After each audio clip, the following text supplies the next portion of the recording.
ವಿದ್ಯಾರ್ಥಿಗಳೇ, ತಾವೆಲ್ಲರೂ ಕೂಡ ಸ್ಪರ್ಧಾ ಆಕಾಂಕ್ಷಿಗಳೇ, ಎಲ್ಲರೂ ಕೂಡ ಕರ್ನಾಟಕ ರಾಜ್ಯ ಸಹಾಯಕ ಪ್ರಾಧ್ಯಾಪಕರ ಅರ್ಹತಾ ಪರೀಕ್ಷೆಯನ್ನು ಬರೆದಿದ್ದೀರಿ. ಆ ಕರ್ನಾಟಕ ರಾಜ್ಯ ಸಹಾಯಕ ಅರ್ಹತಾ ಪರೀಕ್ಷೆಯಲ್ಲಿ ಒಂದು ಕೆಸೆಟ್ನ ಅಂತಿಮ ಕೀ ಉತ್ತರಗಾಗಿ ನಾವೆಲ್ಲರೂ ಕೂಡ ಬಹಳಷ್ಟು ನಿರೀಕ್ಷೆಯಿಂದ ಕಾಯ್ತಾ ಇದ್ದೀವಿ. ಆದರೆ ಇವತ್ತು ಆ ನಿರೀಕ್ಷೆ ಏನಾಗದಪ್ಪ ಅಂದ್ರೆ ಸಾಕಾರ ಆಗಿದೆ. ಇಂದು ಮೈಸೂರು ವಿಶ್ವವಿದ್ಯಾಲಯದವರು ಕೆಸೆಟ್ನ ಅಂತಿಮ ಕೀ ಉತ್ತರಗಳ ಪ್ರಕಟಣೆಯನ್ನು ಮಾಡಿದ್ದಾರೆ. ಈ ಅಂತಿಮ ಕೀ ಉತ್ತರಗಳನ್ನು ನಿನ್ನೆ ವೆಬ್ಸೈಟ್ನಲ್ಲಿ ಹಾಕಿದ್ದಾರೆ. ಇವತ್ತು ಅದು ಮೇ ಬಿ ಡಿಸ್ಪ್ಲೇ ಆಗಿದೆ ಅಂತ ಹೇಳ್ತಾ ಇದ್ದೀನಿ. ಇಲ್ಲಿ 11 ಸೆಪ್ಟೆಂಬರ್ 2021 ನ್ಯೂಸ್ ಆ್ಯಂಡ್ ಇವೆಂಟ್ಸಲ್ಲಿ click here for final key answers 2021 ಅಂತ ಇದೆ. ಇದನ್ನು ಕ್ಲಿಕ್ ಮಾಡಿದಾಗ 2021 ಕೀ ಉತ್ತರಗಳು ನಮಗೆ ಸಿಗತ್ತೆ. ಇಲ್ಲಿ ಎಲ್ಲ ಒಂದು 41 ವಿಷಯಗಳಿಗೆ ಏನು ಕೆಸೆಟ್ ಅವರು ಎಕ್ಸಾಮಿನೇಷನ್ ಅನ್ನು ಕಂಡಕ್ಟ್ ಮಾಡ್ತಾರಲ್ಲ ಅದರೆಲ್ಲನೂ ಕೂಡ ಏನು ಮಾಡಿದಾರಪ್ಪ ಅಂದ್ರೆ ಅಂತಿಮ ಕೀ ಉತ್ತರಗಳ ಪ್ರಕಟಣೆಯನ್ನು ಮಾಡಿದ್ದಾರೆ.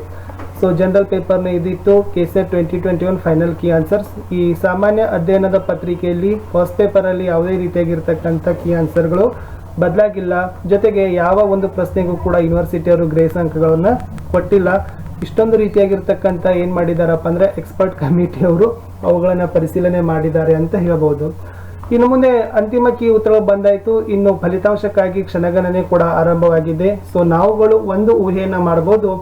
ಅಕ್ಟೋಬರ್ ತಿಂಗಳ 3ನೇ ವಾರದಲ್ಲಿ ಅಂದರೆ ಮುಂದಿನ ತಿಂಗಳ 3ನೇ ವಾರದಲ್ಲಿ ಏನಾಗ್ಬೋದು ಅಂದರೆ ಕೆಸೆಟ್ನ ಪರೀಕ್ಷಾ ಫಲಿತಾಂಶವನ್ನು ಘೋಷಣೆ ಆಗ್ತಕ್ಕಂಥ ಸಂಪೂರ್ಣ ರೀತಿಯಾಗಿರ್ತಕ್ಕಂಥ ಸಾಧ್ಯತೆ ಇದೆ ಅಂತ ಹೇಳ್ಬೋದು.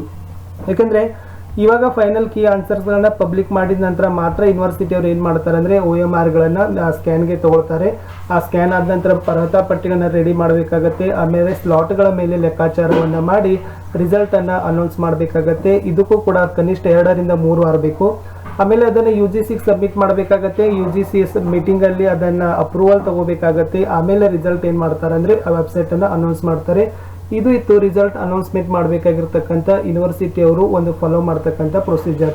ಅದನ್ನೆಲ್ಲ ನಾವುಗಳೆಲ್ಲ ನೋಡಿದರೆ ಬಹುಶಃ ಮುಂದಿನ ತಿಂಗಳು ಅಕ್ಟೋಬರ್ ತಿಂಗಳ 3 ಅಥವಾ ಕಡೆಯಲ್ಲಿ ಏನು ಮಾಡ್ಬೋದಪ್ಪ ಅಂತಂದರೆ ಕೆಸೆಟ್ನಿಂದ ಪರೀಕ್ಷಾ ಫಲಿತಾಂಶವನ್ನು ಯೂನಿವರ್ಸಿಟಿ ಆಫ್ ಮೈಸೂರವರು ಘೋಷಣೆಯನ್ನು ಮಾಡ್ಬೋದು.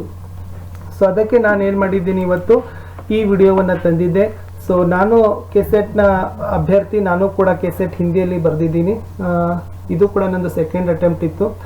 ನಂದೇ ಆಗಿರ್ತಕ್ಕಂಥ ಯೂಟ್ಯೂಬ್ ಚಾನಲ್ ಇದೆ ಸ್ಟಡಿ ವಿತ್ ಪರಶುರಾಮ್ ಅಂತ. ಇಲ್ಲಿನೂ ಕೂಡ ನಾನು ಪ್ರೈಮರಿ, ಹೈಸ್ಕೂಲ್ ಮತ್ತು ಕೆಸೆಟ್ಗೆ ರಿಲೇಟೆಡ್ ಆಗಿರ್ತಕ್ಕಂಥ ವಿಡಿಯೋವನ್ನು ಅಪ್ಡೇಟ್ ಮಾಡ್ತಾ ಇರ್ತೀನಿ.